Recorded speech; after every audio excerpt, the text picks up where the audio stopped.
जी नाज़रीन, नमाज आयात पढ़ने का तरीक़ाकार क्या है। नमाज आयात पढ़ने का तरीक़ाकार ये है कि नमाज आयात दो रकत पर मुश्तमिल है, यानी नमाज आयात की 2 रकात है और हर रकात में 5 रुकू है।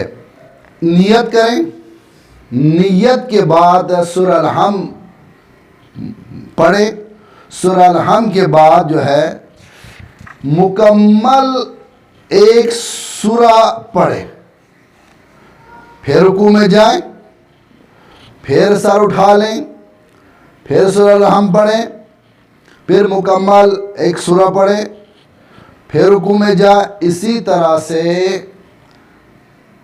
आप 5 रुकू अदा करें।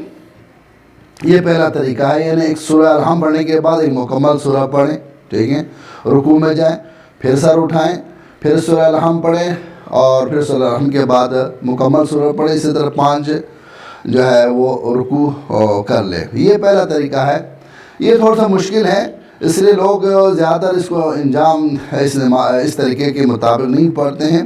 दूसरा तरीका वो ज़्यादा आसान है, वो ये है कि आप नियत करें और आप नियत करने के बाद सूरह अल-हम पढ़ें। सूरह अल-हम पढ़ने के बाद एक सूरह की आयतों को 5 हिस्सों में तकसीम करें।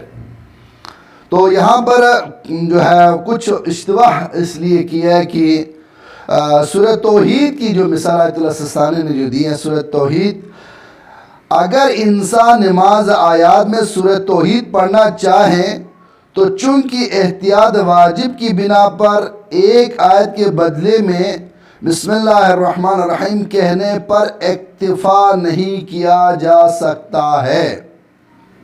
इसलिए जायज़ है कि आयात की एतबार से नहीं बल्कि मुकम्मल जुमला होने के एतबार से सूरह तौहीद को 5 हिस्सों में तकसीम करें। बाज़ लोगों ने क्या किया है, सूरह तौहीद को बिस्मिल्लाहिर्रहमानिर्रहीम पढ़ के रुकू में चला गया है। ये इश्तिबाह आयतुल्लाह सिस्तानी साहब फरमाते हैं अल्लाह मकामहू, सूरह तौहीद पर ना ये सूरह का क्या कहते हैं जुज़ है, तो लिहाजा फ़कत बिस्मिल्लाह पढ़ के आप रुकू में ना जाएं बल्कि बिस्मिल्लाहिर्रहमानिर्रहीम कुल हुवल्लाहु अहद पढ़ के फिर आप रुकू में चला जाएं।